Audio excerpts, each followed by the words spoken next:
mendengarkan podcast ini. Mari kita membuka Alkitab kita dari Injil Yohanes. Yohanes pasal 4. Yohanes pasal 4. Ayat 20 sampai ayat yang ke-24. Yohanes pasal 4 ayat 20 sampai ayat yang ke-24, saudaraku. Demikian firman Tuhan. Nenek moyang kami menyembah di atas gunung ini, tetapi kamu katakan bahwa Yerusalemlah tempat orang menyembah. Kata Yesus kepadanya, percayalah kepadaku, hai perempuan, saatnya akan tiba bahwa kamu akan menyembah Bapa, bukan di gunung ini dan bukan juga di Yerusalem. Kamu menyembah apa yang tidak kamu kenal, kami menyembah apa yang kami kenal, sebab keselamatan datang dari bangsa Yahudi. Tetapi saatnya akan datang dan sudah tiba sekarang, bahwa penyembah-penyembah benar akan menyembah Bapa dalam roh dan kebenaran. Sebab Bapa menghendaki penyembah-penyembah demikian.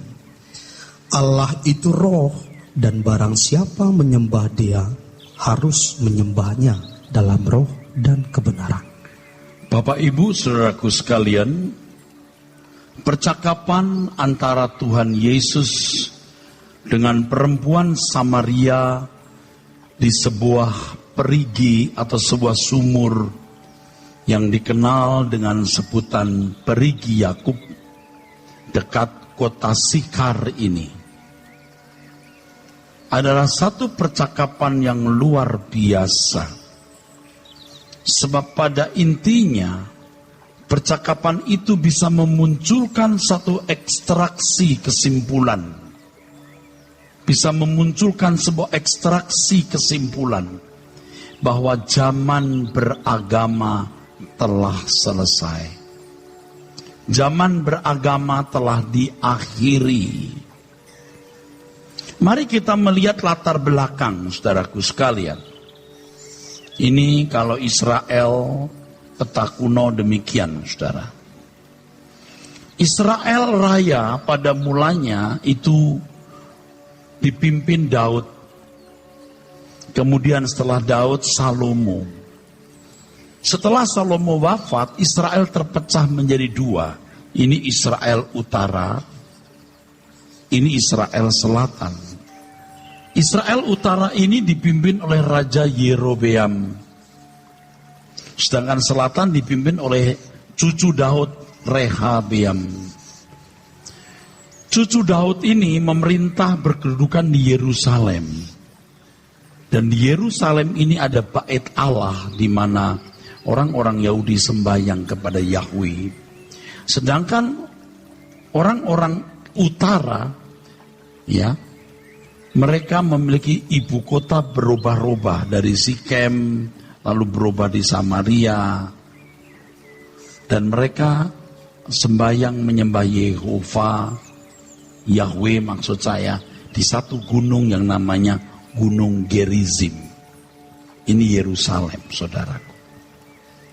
Israel Utara ini runtuh tahun 722 sebelum Masehi oleh Asyur. Penduduknya ditawan, dibuang, dan tidak pernah kembali sampai hari ini, dan tidak pernah ditemukan rimbanya. Dan sejak Israel Utara runtuh, Asyur memasukkan bangsanya, orang-orang non-Yahudi masuk kota Samaria dan wilayah sekitarnya, sehingga lahirlah orang-orang Samaria, orang Yahudi yang berdarah campuran. Di Israel Selatan, Rehabeam memerintah, tapi tahun 586 sebelum Masehi runtuh oleh Babel, Raja Nebukadnezar. Mereka juga ditawan, saudaraku, dibuang. Di antaranya Daniel, Sadrah, Mesah, Abednego, itu bangsawan-bangsawan dari Yehuda. Israel Selatan dikenal dengan nama Yehuda. Tetapi orang-orang yang ditawan ini bisa kembali lagi, saudara. Nah, sejak itu Israel tidak pernah memiliki raja. Mendekati abad 1, belum abad 1, Romawi menguasai Palestina. Kemudian mengangkat seorang bernama Herodes menjadi raja. Herodes bukan orang Yahudi tapi orang Edom. Dan membangun bait Allah atau memperbaiki bait Allah di sini untuk mengambil hati orang Yahudi sekitar tahun 16 sebelum Masehi. Orang-orang Yahudi biasa sembahyang di bait Allah ini. Tetapi orang-orang Samaria tidak boleh menyeberang. Sebab orang Samaria tidak boleh menginjak bait Allah sebab berdarah campuran. Maka mereka membangun tempat ibadahnya di Gunung Gerizim, menyembah Elohim Yahweh, saudara. Nah, percakapan antara Tuhan Yesus dengan perempuan itu, ini perempuan Samaria. Maka dia mengatakan, Tuhan, orang Yahudi berkata, menyembah di Yerusalem. Tetapi kami di Gunung Gerizim. Tuhan Yesus berkata, ada saatnya nanti orang tidak menyembah di Yerusalem.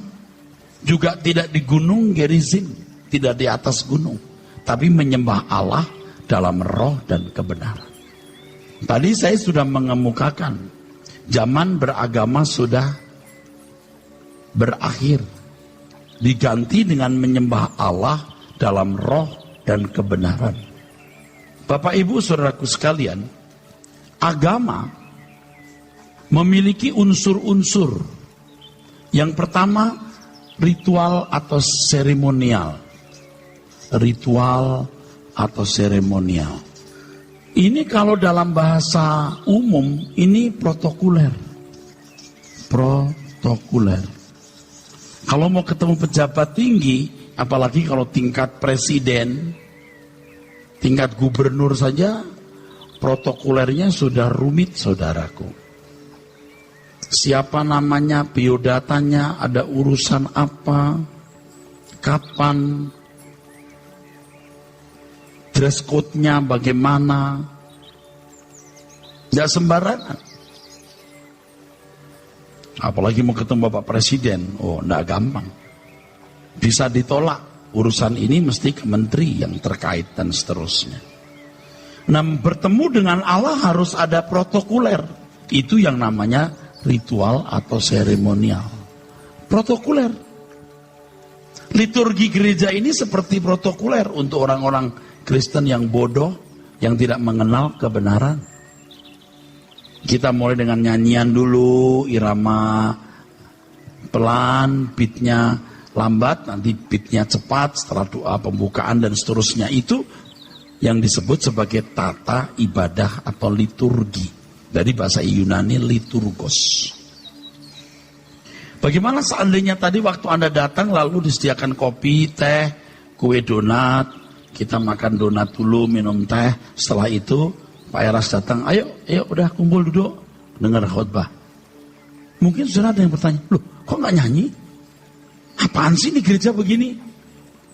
Apakah Anda pikir itu menyalahi kebenaran? Menyalahi firman? Enggak. Kalau mau begitu pun gak masalah. Setelah firman, 20 menit, puji-pujian. Puji-pujian, break 15 menit, khotbah dilanjutkan. Bisa, kenapa tidak? Jangan protokoler. Tetapi ini liturgi yang kita selenggarakan ini sudah paling tepat. Ya, kita mengadopsi yang sudah ada dari pendahulu kita. Ya oke lah. Tapi saya mau beritahu, jangan itu sudah jadikan protokoler, alat protokoler. Nah, banyak orang Kristen yang merasa dengan cara begini ini Tuhan lebih hadir. Kalau di rumah kurang. Jadi seakan-akan Tuhan harus menerima sajian liturgi begini baru hadir lebih dekat kita atau hadiratnya lebih kuat. Ini kan konsep-konsep yang salah yang harus dirombak. Yang kedua, ciri dari agama itu hukum. Hukum ini mewakili atau representasi Tuhan. Kamu mau melakukan kehendakku, kata Tuhan, lakukan hukum. Itu agama Yahudi maksudnya. Tapi nanti kita akan belajar. Kamu mau melakukan kehendakku, kenali aku, rasakan perasaanku. Beda, itu kekristenan.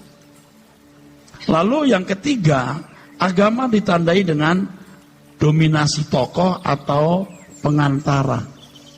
Pengantara.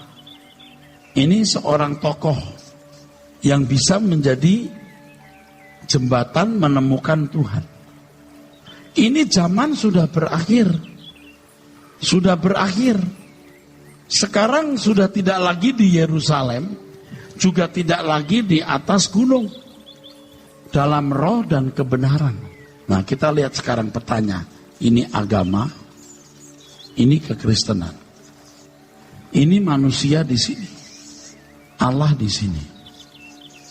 Untuk mencapai Allah, mereka harus melalui yang namanya seremonial, hukum, tokoh, cerhuktok, huk, tok, macet. Beda dengan kekristenan, langsung ada salib. Masalahnya saudara nyari Tuhannya seberapa getol, seberapa tekun, seberapa nekat. Orang puas sudah ke gereja, bermoral baik. Oh, ada Pak Pendeta yang mendoakan kalau ada apa-apa. Saudara tidak pernah mengalami dan tidak pernah menemukan Tuhan. Coba kita baca lagi ayat 23 dari Yohanes pasal 4 tadi, 23 dan 24. Tetapi saatnya akan datang dan sudah tiba sekarang, ya, bahwa penyembah benar akan menyembah Bapa. Menyembah Bapa. Unik kan? Menyembah Bapa. Gak kepikir, dulu juga saya gak kepikir saudaraku. Menyembah Bapa. Kenapa nggak menggunakan nama Allah? Ini sudah tidak lagi zaman beragama, tapi zaman bertuhan. Kata bertuhan sinonimnya kalau untuk kekristenan berbapa. Itu hebat sekali saudaraku. Jadi ini zaman yang luar biasa. Kalau saudara menyia-nyiakan kesempatan ini, saudara mati pengen balik lagi. Zaman Bapak bisa berbapak berhubungan. Kalau Tuhan semesta alam, sumber segala berkat yang empunya kuasa, kemuliaan dan kerajaan, berkenan menjadi Bapak kita. Saudara mau cari apa di dunia ini? Pikir. Tidak ada optimisme hidup di bumi ini, saudaraku. Nggak ada optimisme, nggak ada. Optimisme itu hanya di langit baru, bumi baru. Kenapa nggak ada optimisme di bumi ini? Satu, kita pasti mati. Dua, nggak tahu kapan. Tiga, sesungguhnya rongga kosong jiwa kita hanya bisa diisi oleh Tuhan. Saudara tidak boleh dan memang tidak bisa hidup wajar. Jadi anak Allah kok wajar. Jadi selama ini kita jalannya keliru loh. Banyak yang jalannya keliru loh. Kalau sudah ke gereja, pulang Tuhan tuh ditinggal di gereja. Iya, dia Kristen sebenarnya hanya 2 jam di gereja. Jangan salah saudaraku. Sekarang kita ini berbapak. Harus ada hubungan dengan Bapa. Ayat 23 dibaca ulang. Tetapi saatnya akan datang dan sudah tiba sekarang. Sekarang sudah tiba.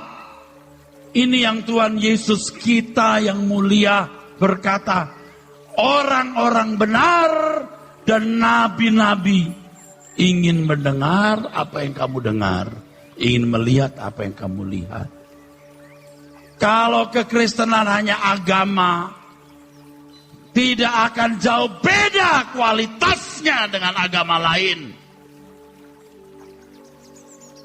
Anda bisa menghubungi Bapak dan punya pengalaman. Jika tidak, mohon Anda berhenti jadi orang Kristen. Untuk apa jadi Kristen tidak mengalami Tuhan, tidak mengalami Bapa? Teruskan, Pak. Bahwa penyembah-penyembah benar akan menyembah Bapa dalam roh dan kebenaran. Ya, menyembah Bapa dalam roh dan kebenaran. Terus, sebab Bapa menghendaki penyembah-penyembah. Menghendaki demikian loh. Dulu kok Bapak tidak memberikan hal seperti ini kepada bangsa Israel? Tidak bisa, karena waktu itu belum ada penebus. Umat juga tidak tahu siapa Bapak, siapa anak. Ini kan sebenarnya yang namanya Elohim, saudaraku. Kan begini, ya. Elohim. Ini juga nama untuk orang kafir. Jadi orang kafir menyebut dewa-dewa mereka juga Elohim. Elohim itu maksudnya Allah. Tapi kalau orang-orang kafir, dewa-dewa kafir itu ada banyak. Ada Baal, ada Dagon, ada Asera, ada Milkom, Moloch, dan lain-lain. Oke. Tetapi kalau orang Yahudi, orang Israel hanya mengenal satu nama, Yahweh. Elohim, tetapi kok cuma satu. Ini kan Beresit Dabar Elohim, ya.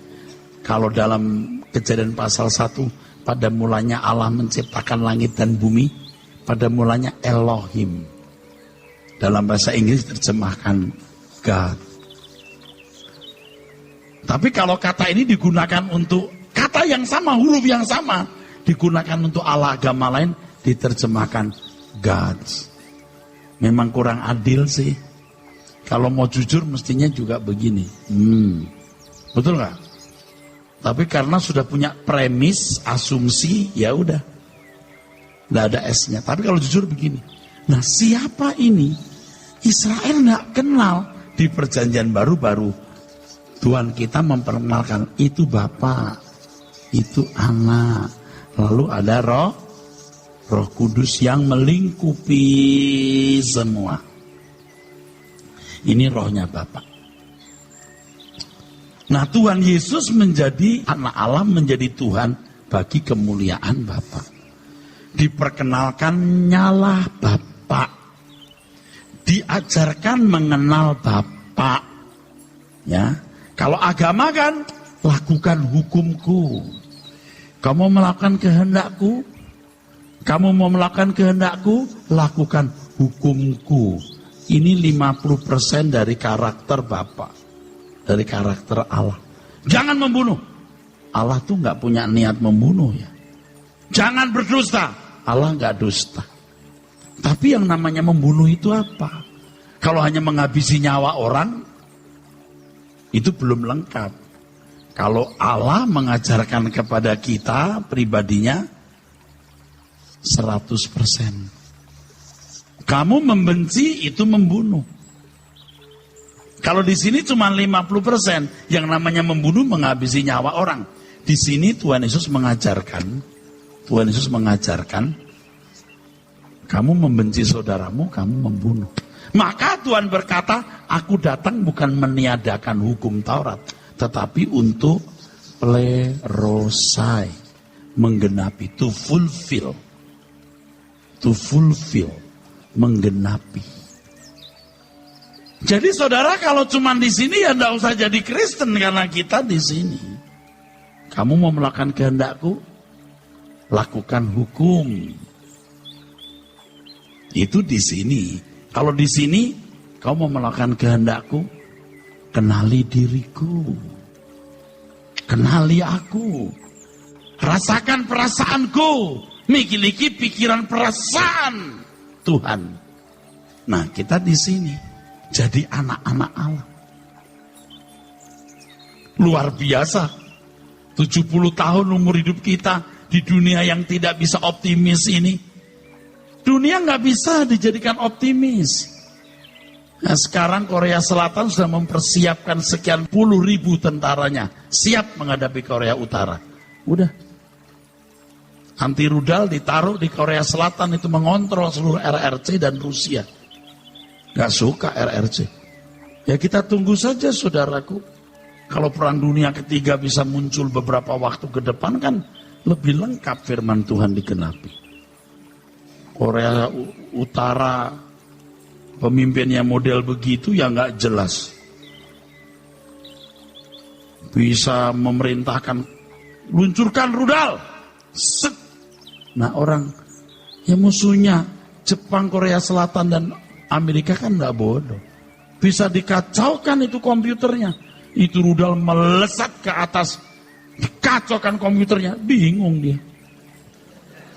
Dia mau menuju Las Vegas. Wah dia bingung. Dia pilih Monas. Dia lihat ada emas di Monas. Rudal balistik antar benua yang berhulu ledak nuklir dikirim ke Las Vegas, bingung ke Monas karena ada emas.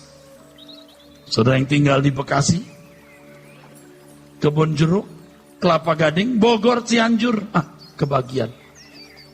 Radius sekian puluh kilometer, sekian ratus kilometer, bisa kena bro. Nah kita nggak masalah. Kenapa? Jadi anak-anak Bapak. You hanya beragama Kristen tapi belum jadi anak yang baik. Oh Pak, kita mah memang beriman aja Pak. Maksud lo? Ya, kita kan punya iman kepada Yesus. Iman saudara harus imannya Abraham. Roma, ketika bicara soal iman, kita hidup dalam iman. Saya sudah mempersiapkan ayat-ayat mengenai iman. Hidup dalam iman itu bukan gampang, justru sulit. Karena kembali ke pola Abraham. Nggak punya agama Abraham itu. Kalau dia masih percaya agama ya agama Zoroaster. Agamanya orang-orang lembah Sumeria. Tapi dia tidak mempercayai dewa-dewa. Dia percaya Yahweh. Belum ada agama. Jangan bilang Abraham punya agama loh. Kalau ada orang ngaku-ngaku agamanya Abraham itu A. Lu kagak ngerti. Abraham itu ada sebelum ada agama Kristen. Belum ada agama-agama besar hari ini. Abraham punya penurutan terhadap kehendak Allah. Nanti saya akan ngomong, dia tidak pernah melukai hati Tuhan. Dia jaga perasaan Tuhan. Itu indahnya. Makanya saudara, hidup ini jangan cuma jaga perasaanmu. Jangan hanya mau menyenangkan perasaanmu. Jaga dong perasaan Tuhan. Perasaan Bapak di surga. Nah, itu indah sekali kalau kita belajar menjaga perasaan Allah. Ini saudara, lihat. 50% hukum itu. Allah nggak bisa diwakili dengan hukum bro. Jangan berzina. Nah kalau agama pada umumnya namanya perzinahan, melakukan hubungan seks di luar nikah. Tapi kalau Tuhan mengajarkan kau melihat lawan jenismu, kau birahi, kamu sudah berzina. Sebenarnya saudara, ketika Tuhan berbicara mengenai iman, wah itu penurutan terhadap kehendak Allah.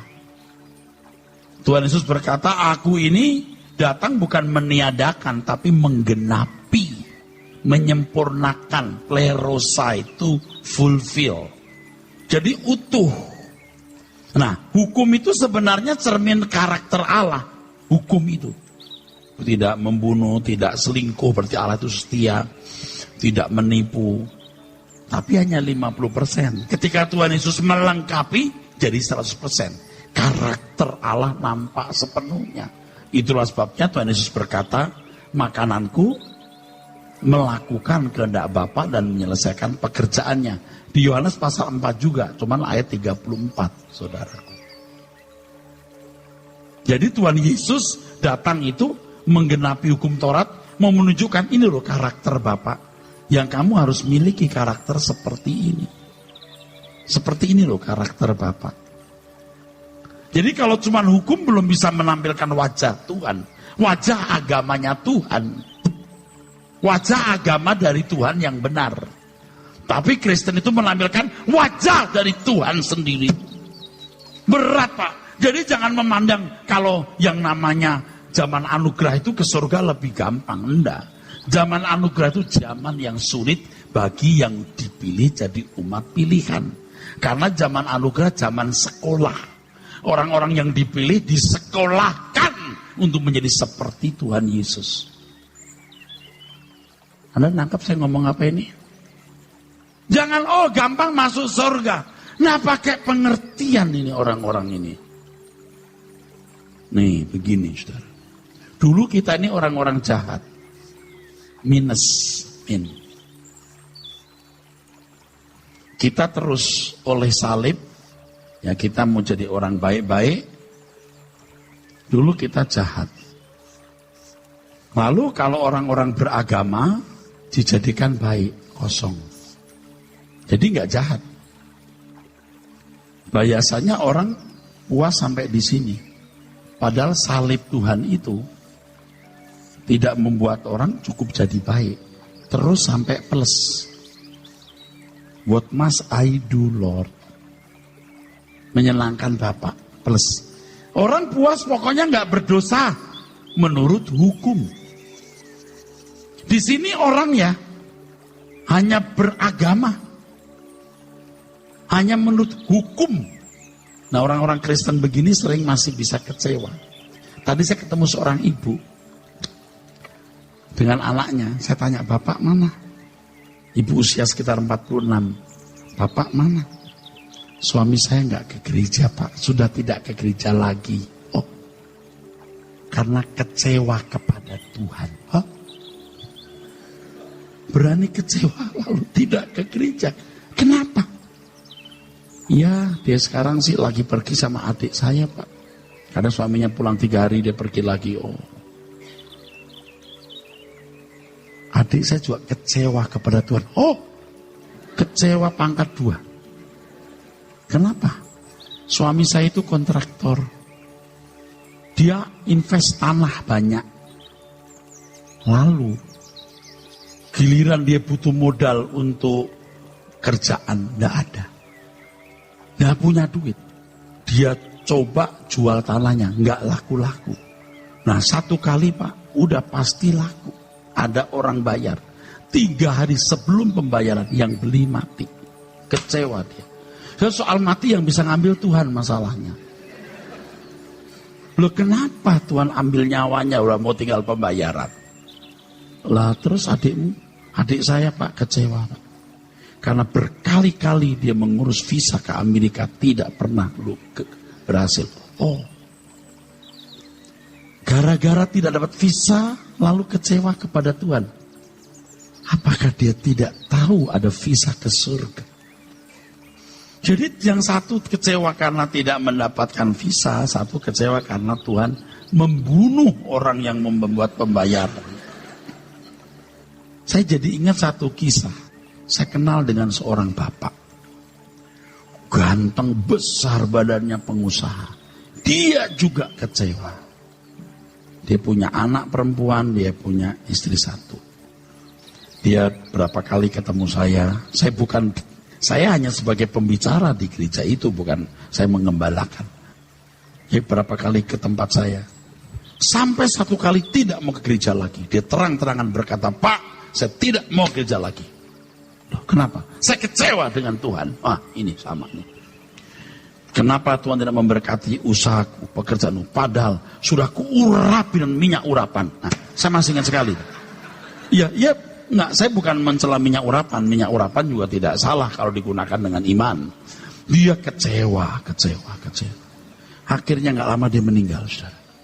Enggak lama istrinya juga mati. Nah, anak gadisnya cantik. Dititipkan ke saya. Loh, akhirnya saya minta seorang ibu untuk mengurus anak gadisnya. Saya kasih dia, tolong ini diurus. Sudah. Karena apa? Ini ada di sini. Nggak ngerti hidup itu apa. Kau tuh punya visa loh, bisa ke surga. Kau punya Tuhan semesta alam sebagai Bapak. Kita bisa berbapak hidup ini. Bapak mendidik kita. Jangan berhenti sampai di sini. Kalau di sini salibnya cuma satu, salibnya Tuhan Yesus. Tapi kalau sampai di sini salibnya dua, salib kita juga. Melakukan kehendak Bapa. Bapa, apa yang harus aku kehendaki? What must I do, Lord? Nah, di sini kita sudah nggak mikir kebutuhan kepentingan kita. Toh dunia juga nggak bisa dibuat optimis kok. Oh, anak semua berhasil, duit banyak, usaha maju, deposito besar. Blek mati, lu mau apa? Blek lu mati mau apa? Dan kita nggak tahu when, kapan. Lo kok orang nggak nyari Tuhan loh? Saudara-saudara ini mau optimis apa? Aduh Pak, saya masih pesimis, usaha saya parah. Oke, usahamu nggak parah, optimis. Nih gua kasih gambarnya nih. Tolong ya bertobat ya. Ini kita ini mesti ngerti kebenaran. Kalau kita ada di sini, ini kuburan. Di sini nggak bisa optimis Pak, bisa mati setiap saat. Lagi pula hati kita ini ada rongga kosong yang hanya bisa diisi Tuhan.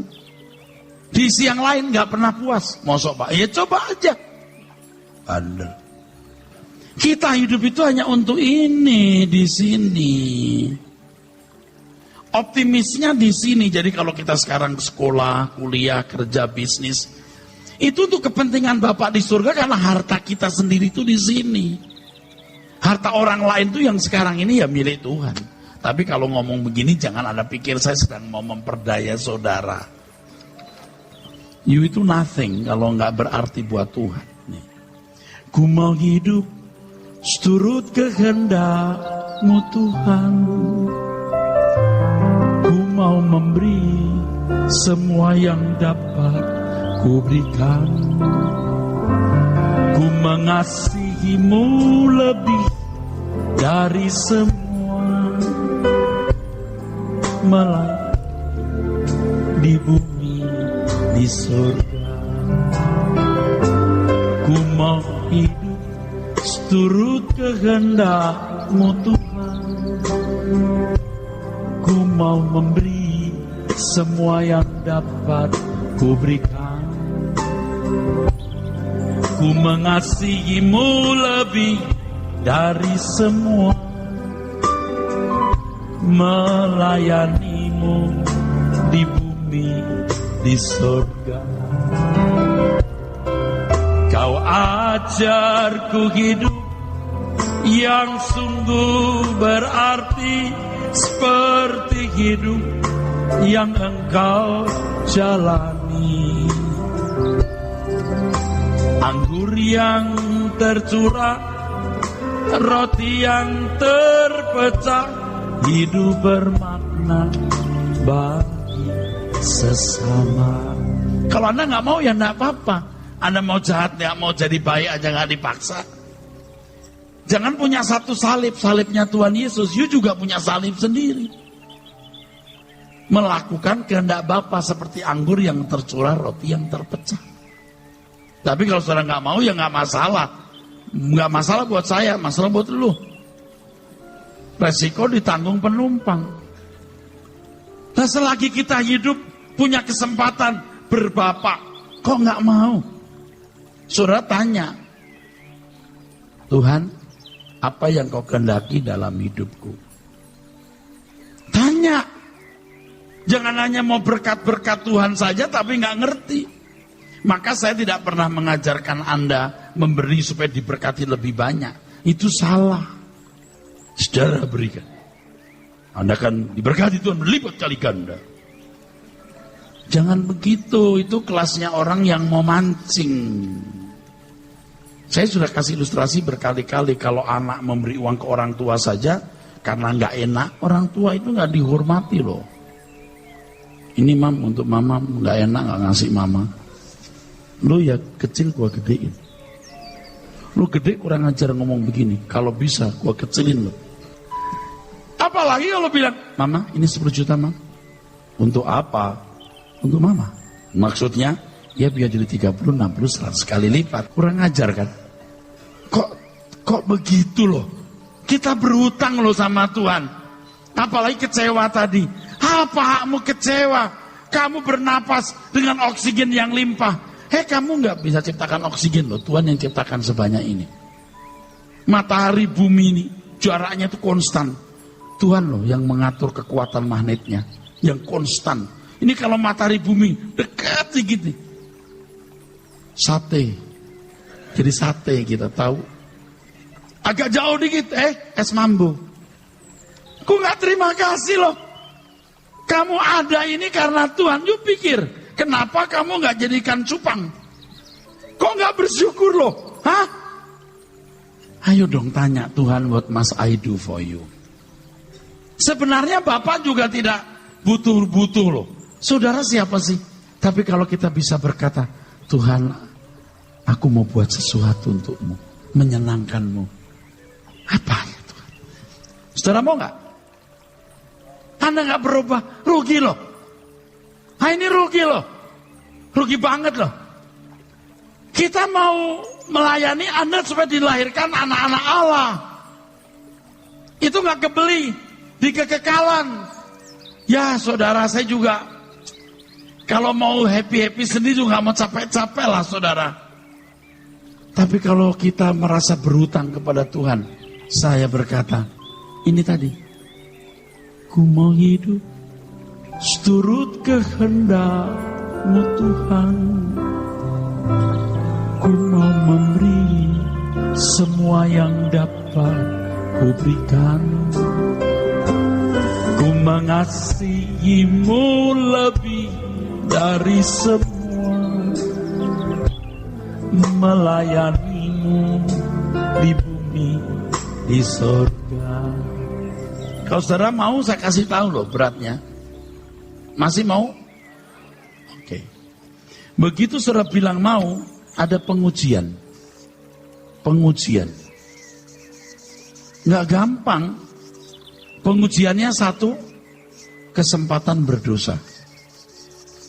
Pengujian yang berikut, menyerahkan yang terbaik. Iman Abraham itu apa? Penurutan. Penurutan. Di dalam catatan saya mengambil satu ayat di dalam kitab Ibrani. Tetapi orangku yang benar akan hidup oleh iman, dan apabila ia mengundurkan diri, maka aku tidak berkenan kepadanya. Iman itu diperjuangkan dan dipertahankan. Kalau hanya nalar gini, ya saudara tidak usah capek-capek ditaruh di sini aja. Percaya Yesus juru selamat Tuhan, mati di kayu salib menebus dosa-dosaku. Amin, selamat. Nggak ada begitu. Iman itu iman Abraham. Kesempatan tidak setia. Abraham disuruh keluar Ur Kasdim, dia taat. Menghadapi banyak hal, seperti kelaparan misalnya, dia tidak balik ke Ur Kasdim. Sampai mau mati, nggak menemukan negeri ini, tetap dia tidak mau balik. Dia menjaga perasaan Tuhan. Ini luar biasa. Yang kedua, menyerahkan yang terbaik. Apa yang terbaik yang kau miliki Tuhan bisa minta.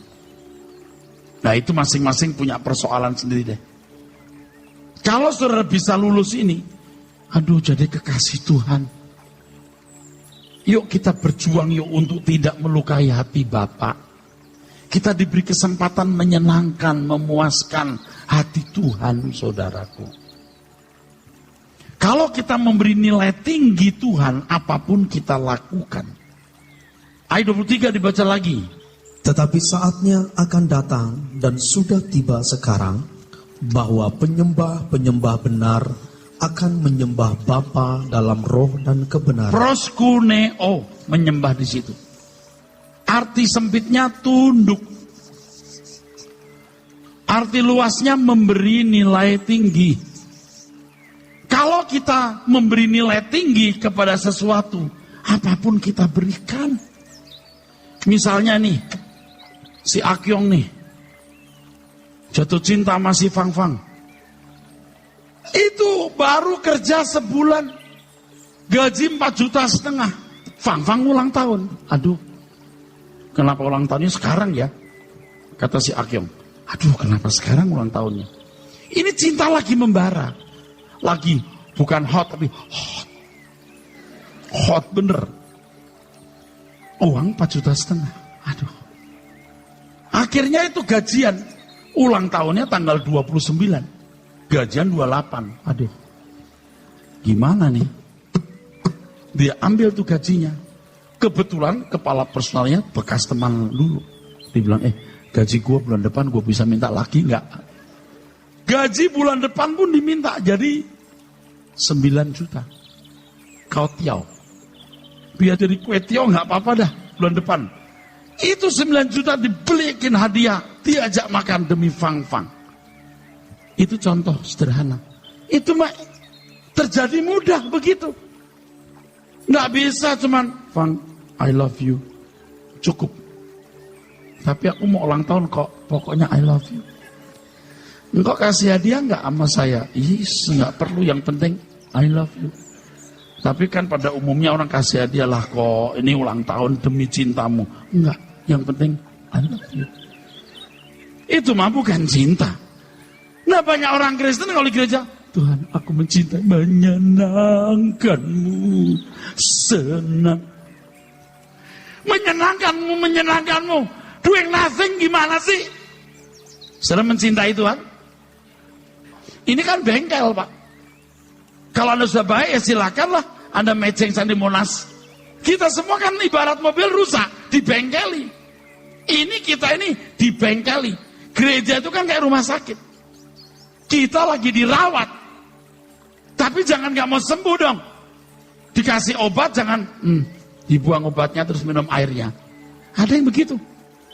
Loh, saya pernah ketemu orang yang mati ternyata di bawah kasurnya. Ini cerita aja. Obat-obat yang dikasih itu gak diminum, ditaruh di bawah. Nah saudara dengar firman gak melakukan? Ada CD khotbah, ada seminar, Anda gak ikut. Lalu Anda mau jadi anak Tuhan yang baik? Gak bisa lah saudaraku. Saudara akan dapat ujian ini. Nih, kesempatan berdosa. Kelemahanmu judi, ketemu kesempatan berjudi. Kelemahanmu seks, ketemu cowok ganteng, cewek cantik. Yang berkata, kuserahkan diriku padamu tanpa batas. Tanpa batas plus tanpa syarat. Lalu menyerahkan yang terbaik. Boro-boro yang terbaik. Yang kurang baik aja gak kau serahkan. Kalau giliran beli barang, mahal-mahal juga saudara beli. Tapi untuk pekerjaan Tuhan, Anda gak buat apa-apa. Tapi kalau saudara tidak menyisihkan Tuhan, ya keterlaluan lah. Jangan menyisakan, menyisihkan. Tapi yang penting kan cinta Tuhan Pak. Nah, dunia saudara itu hanya gereja, kerjaan saudara dan rumah tangga. Jangan mikir yang lain saudaraku. Oleh sebab itu ya kita sekarang harus sungguh-sungguh memberi nilai tinggi Tuhan. Kalau memberi nilai tinggi Tuhan, ya saudara punya kesempatan berdosa, tetap tidak.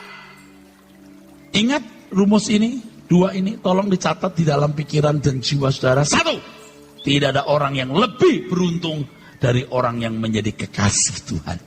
2, tidak ada orang yang lebih bahagia dari orang yang hidup suci. Nekat kita mau hidup suci, katakan amin. Oleh sebab itu kita harus menemukan Tuhan. Kalau nggak menemukan Tuhan, rugi jadi Kristen. Berhenti saja. Jangan berpikir Tuhan tuh kayak fantasi gitu loh. Kalau Anda melihat, oh Tuhan nggak ada itu, ya jangan jadi Kristen. Kau pikir Tuhan kayak Pokemon atau Doraemon? Virtual begitu. Real. Kalau Anda sungguh-sungguh berusaha tidak melukai perasaan Tuhan, dimulai dari moral umum yang Anda pahami apa yang baik, Tuhan akan pimpin terus kepada pribadinya nanti. Yang pertama, kalau Anda berusaha untuk tidak melukai hati Tuhan, menjaga perasaan Tuhan, yang pertama Anda akan mengalami Tuhan. Tuhan itu maha murah tapi nggak murahan. Mengalami Tuhan atau mengalami Bapa. Yang kedua, Anda menjadi istimewa. Iyalah, saudara hidup suci, Anda tidak melukai hati Tuhan, Anda jadi istimewa. 3, diterima di kemah abadi, diterima dalam keluarga Allah. Mungkin ada di antara kita yang ya ada sombong lah gitu. Allah apa sih? Diterima di kemah abadi, apa sih? Kamu belum mati. Kamu kalau mati nih baru tahu betapa berartinya hidup di bumi. Saudara tahu hidup saudara dan saya hanya 70 tahun sekitar itu. Itu nggak sebanding dengan tidak terhingga. 70 tahun. Kalau ini 7 juta tahun masih ada skala perbandingan. Kalau tak terhingga berarti 1 detik pun juga tidak terhingga. Betapa berharganya. Kami hanya ingin sudah diberkati oleh Tuhan, dirahmati oleh Tuhan, diubah bersama dengan saya, masuk langit baru-baru dalam keluarga Allah. Ini zamannya berhenti beragama, tapi bertuhan dan berbapa. Banyak orang beragama seperti di Indonesia ini. Lihat kelakuannya. Lihat kelakuannya. Seperti tidak bertuhan. Waduh, minta ampun dah. Amin.